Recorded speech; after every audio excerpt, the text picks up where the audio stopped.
বন্ধুরা শোনো, তোমাদের জন্য এসেছে উপেন দাদুর গল্প।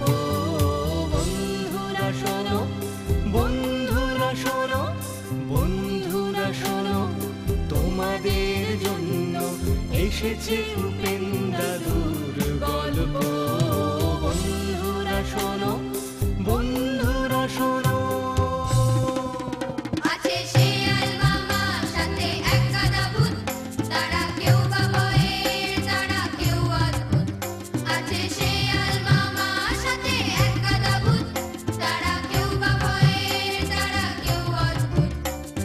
মজায় তা নয় অল্প, উপেন দাদুর গল্প।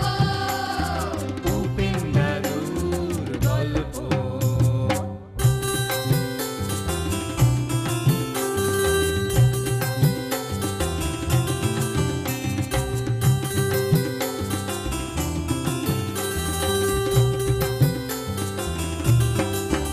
দেখো গণেশের বিয়ে আছে খ্যাপাটে রাজা, কত দয়ালু পাখি আর চোরের সাজা। দেখো গণেশের বিয়ে আছে খ্যাপাটে রাজা, কত দয়ালু পাখি আর চোরের সাজা। সাথে আছে ব্যাধের গল্প, মজায় তা নয় অল্প। উপেন দাদুর গল্প। উপেন দাদুর গল্প। উপেন দাদুর গল্প।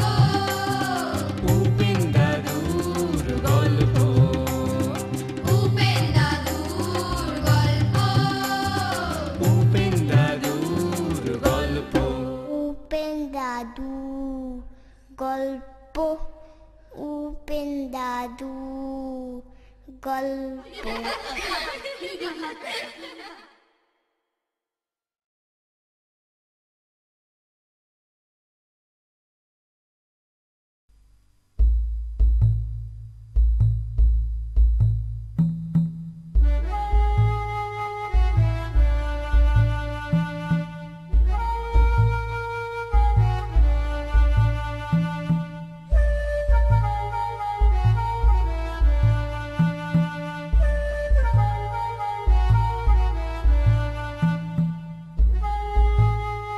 বিষ তৈয়ার হয়ে গেছে।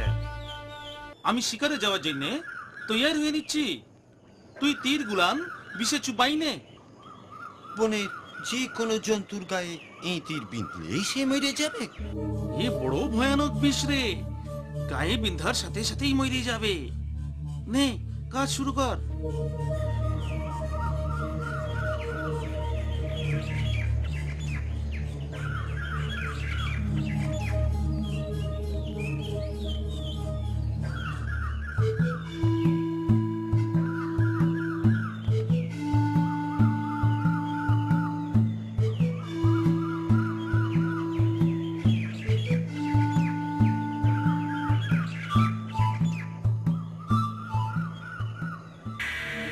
আওয়াজ করবি না। হরিণ জল খেতে এলে আমি তীর ছুড়ব। এসে গেছে।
কি হলো? দেখ দেখ, পাতা ঝরে পড়ছে।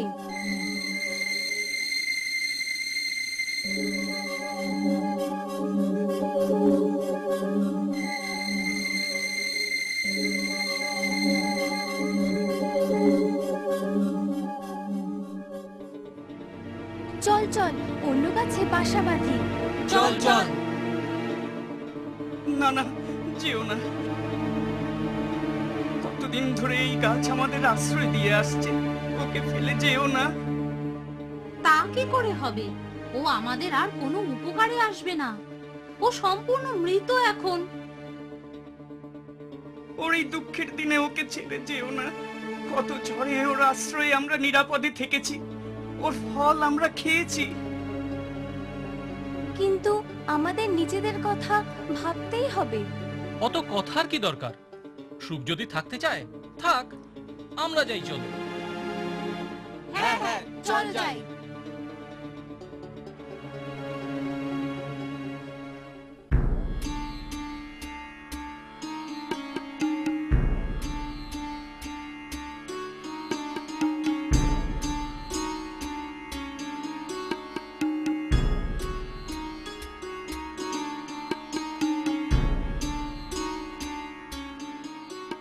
এই সুখ পাখিটিকে দেখে বড় ভালো লাগলো।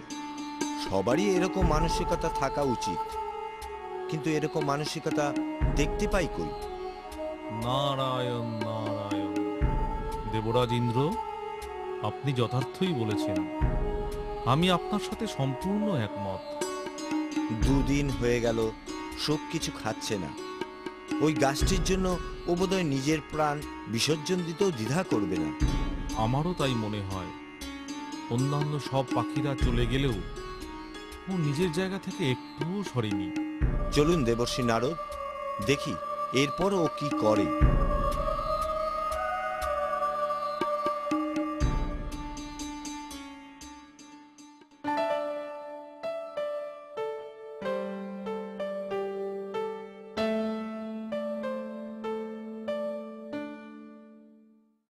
জানিস সুখ, আমরা যে গাছে এখন বাসা বেঁধেছি, কত ফল সে গাছে। তুই খাবি চল। না, ভালো লাগছে না। দুদিন ধরে তুই কিচ্ছু খাচ্ছিস না। চল ভাই, খাবি চল। আমাদের এতদিনের আশ্রয়দাতা মানুষের দোষে আজ এই অবস্থায়। আমাদের এই পৃথিবীকে ও সুন্দর থাকতে সাহায্য করছিল। কিন্তু না খেলে তোমার শরীর খারাপ হবে। ভালো লাগে না, তোমরা যাও, আমাকে একা থাকতে দাও।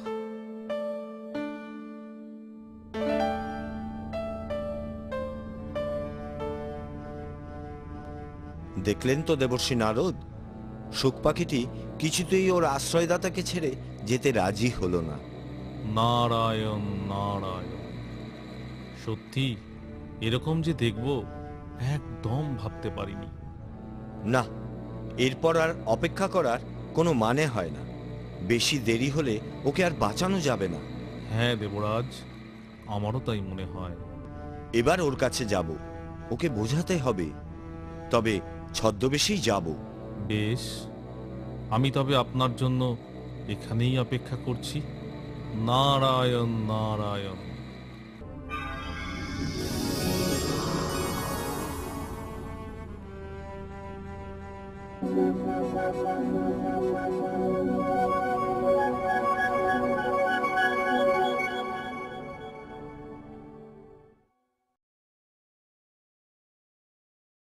পক্ষীরাজ, তুমি এই শুকনো গাছে কি জন্য বাস করছো?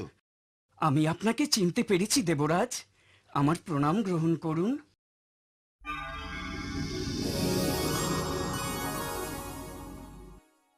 তুমি দীর্ঘজীবী হও। তুমি আমাকে চিনলে কি করে? আপনার ওই মুখের জ্যোতি মানুষের মুখে থাকে না।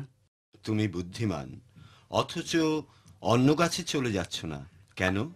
আমি জন্মের পর থেকেই এই গাছটিতে আছি। এই গাছ আমার বাবার মতো আমাকে আশ্রয় দিয়েছে, বহু বিপদ থেকে আমাকে রক্ষা করেছে। আজ এর দুঃখের দিনে আমি কি করে একে ছেড়ে যাব? আমি তোমার কথায় খুবই আনন্দ পেলাম। তুমি বর চাও? তাহলে এমন বর দিন যাতে এই গাছটি এখনই বেঁচে ওঠে, ফুলে ফলে ভরে যায়, আবার সুন্দর হয়ে ওঠে। তথাস্তু।